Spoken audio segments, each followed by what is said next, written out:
Imagine two brothers. Same childhood, same education, same salary, same opportunities. But by age 65, one has complete freedom. The other is still checking bank balances before buying groceries. And the difference between them wasn't intelligence. It wasn't luck. It wasn't even income. It was what they did during one specific decade of life, their 40s. Because somewhere between 40 and 50, your financial future quietly becomes very difficult to change. This is the decade where small lifestyle choices stop being temporary and start becoming permanent. And most people don't realize it until it's already too late. Most people think wealth is built in your 20s. It's not. Your 20s are mostly setup. Your 30s are transition. But your 40s? That's leverage. Think about it. By your 40s, income is usually near its peak. Skills are developed. Promotions happen. Businesses mature. Children may become less financially dependent. Debt should be shrinking. And yet, this is also the exact decade where people accidentally trap themselves financially. Bigger house, luxury SUV, private school tuition, constant upgrades disguised as success. The dangerous part? Most of these decisions feel affordable in the moment, because technically, they are. Monthly payment by monthly payment. But wealth isn't destroyed dramatically. It's usually destroyed quietly, through lifestyle inflation. Here's why this decade matters mathematically. If you invest consistently at 45, compound interest still has time to work. Not forever, but enough.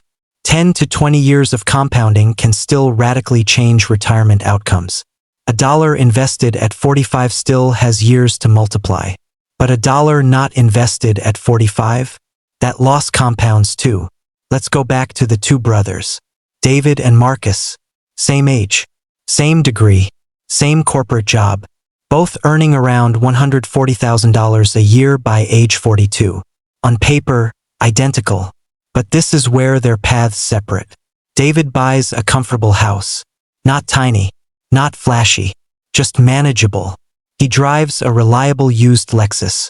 Nice enough to enjoy. Cheap enough not to dominate his finances. Every raise he gets, most of it goes into investments. Not because he's obsessed with money, because he values optionality, freedom. He wants future choices more than present appearances. Marcus makes a different calculation. He upgrades the house, then the kitchen, then the car, then the second car. Bigger income becomes bigger spending. Every success becomes visible. And honestly, first, it looks like Marcus is winning. Nicer vacations, better photos, more status, more applause. Because modern culture rewards the appearance of wealth far more than actual wealth. Now here's where things become dangerous. Neither brother feels reckless. That's important. Marcus isn't irresponsible. He's just normal, which is exactly why this happens to so many people. Over the next 10 years, David invests consistently. Marcus saves inconsistently. David's monthly obligations stay manageable. Marcus becomes dependent on maintaining high income just to sustain his lifestyle. And dependency changes everything. One unexpected layoff suddenly becomes catastrophic. One recession suddenly becomes terrifying. One health issue suddenly becomes financial panic. By age 65, the gap between them is massive. Not because David earned dramatically more, but because his money had time and space to compound. Meanwhile, Marcus spent most of his peak earning years financing a lifestyle that disappeared the moment the paycheck stopped. This is what people misunderstand about wealth. Wealth is not what you buy. Wealth is what you keep. And more importantly, what keeps working for you after you stop working. Lifestyle inflation is one of the strangest psychological traps in modern life. Because humans adapt incredibly fast. The luxury car becomes normal. The bigger house becomes expected. The expensive vacations stop feeling special. Psychologists call this hedonic adaptation.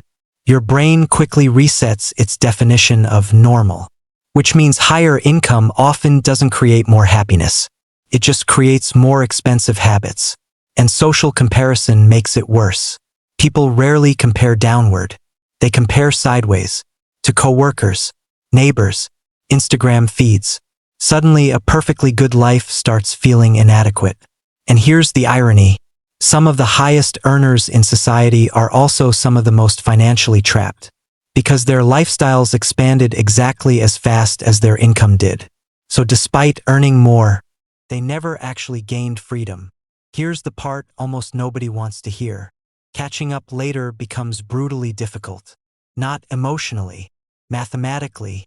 Imagine someone invests steadily from age 45 to 55, then stops. Another person waits until 55 and tries to invest aggressively. Even with larger contributions later, they often struggle to catch up, because compound growth depends heavily on time, not just effort. This is why delaying discipline becomes so expensive. Your 40s are not the beginning of retirement planning. They are the final high-leverage chapter. After that, the math gets less forgiving. The truth is, most financial disasters don't happen suddenly. They happen gradually, one upgrade at a time, one justification at a time, one decade at a time. And your 40s? They may be the most important financial crossroads of your life. Not because you need to become obsessed with money, but because money affects freedom. Freedom to retire with dignity. Freedom to leave toxic work. Freedom to help family. Freedom to sleep peacefully. The people who win financially during this decade usually don't look extraordinary. They often look average. Quietly disciplined. Quietly patient.